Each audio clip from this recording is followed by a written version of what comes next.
Hello and welcome to another edition of Only in Illinois, your weekly video recap from Reboot Illinois. I'm Madeline Dubeck here with Matt Dietrich, and this week we had a lot of back and forth over whether state employees will be paid and whether this shutdown will be pain-free or not for them and a lot of other people. Right, and we had a bit of an about-face.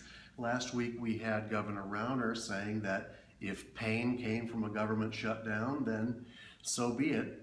That might be what it takes to bring real change. And then this week, we have Governor Rauner arguing that we can continue to pay state employees throughout a budget shutdown, and that would significantly lessen the pain. So this all got played out in court this week, and Right. will continue to play out in a downstate court. Explain a little bit about what the back and forth is about the pay and how that all played out. Well, the state constitution is pretty specific, and it says that the comptroller can't write checks unless the comptroller is authorized by a state budget to write those checks, to pay state bills, to pay state payroll, etc. In 2007, there was a similar set of circumstances as we're facing today, where the legislature had no budget in place, and Attorney General Lisa Madigan at the time went to court and argued in favor of continuing payment to state employees. And this was because of federal labor law required that certain essential employees in state government be paid the federal minimum wage to stay in compliance with federal laws. That's how in 2007 a downstate judge was able to rule that, okay, paychecks can continue. But the judge also was very specific that this was not setting a legal precedent. Right. And I think the opinion said something to the effect of, don't come back here asking for this again.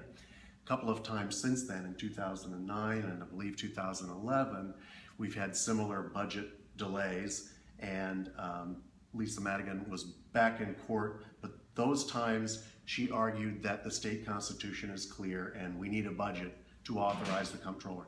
That's the argument that she used this time again, that we need a budget.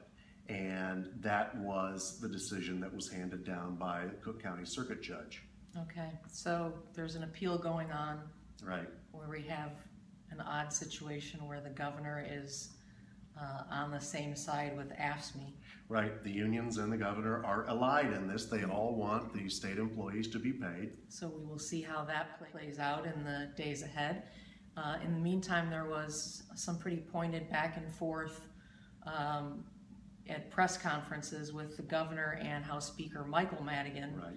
Over whether more revenue is in the mix here to Sure. get things done. And so Governor Rauner said a couple things that I think people have maybe overlooked a little bit. One is that he would consider new revenue, in other words, a tax increase. Good afternoon. As part of the mix if he gets some of his turnaround agenda approved.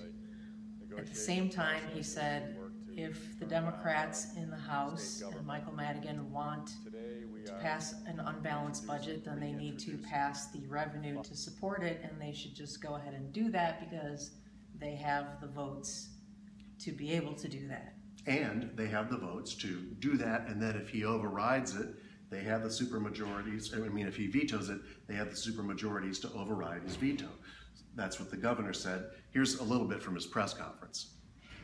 And what we've said to the Speaker is, if you don't want to discuss reforms in good faith, go ahead and then get the revenue so we have a balanced budget. Pass the tax hike. Go ahead. You have a supermajority. He can do it.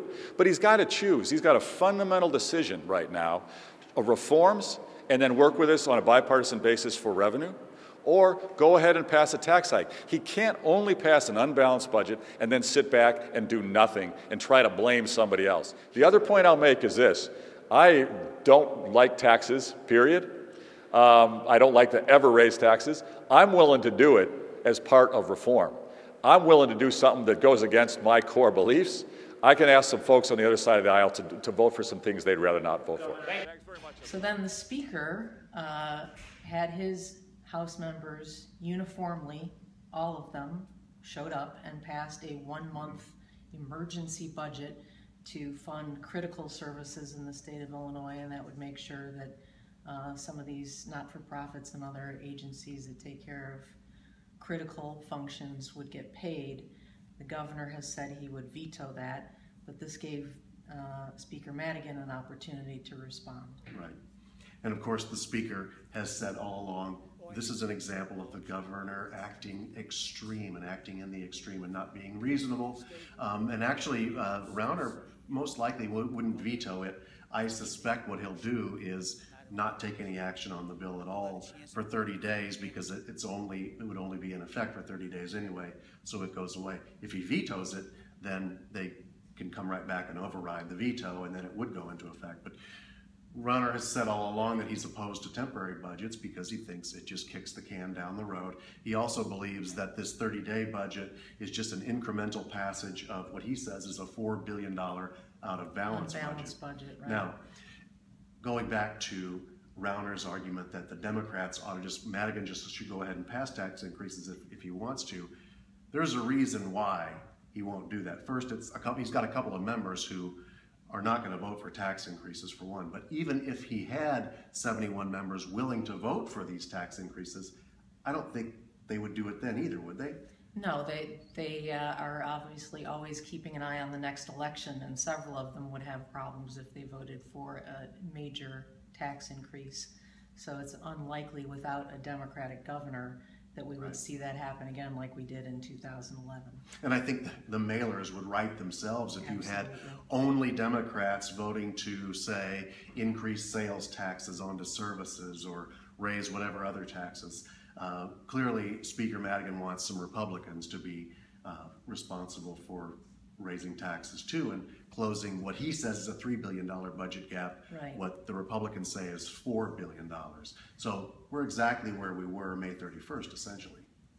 So whenever this gets resolved, and it could be a long way from now, it looks like there will be some sort of new revenue in the mix. Maybe not $3 billion or $4 billion, but right. When we get to a resolution, there'll be a tax increase in there somewhere. And the way it looks now, it doesn't look like there's a fast resolution coming to this. Right. And I had a blog post this week in which I said, Governor Rauner seems to want to make this painless now.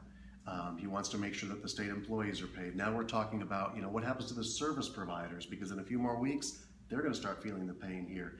But if you're going to have a budget crisis like this, and you don't have external pressure to get things done, you kind of miss the chance to make any big changes, which is what the governor has said he thought this would bring on.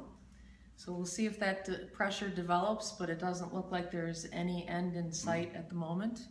That's it for this week's edition. Thanks for watching. Stay tuned at rebootillinois.com.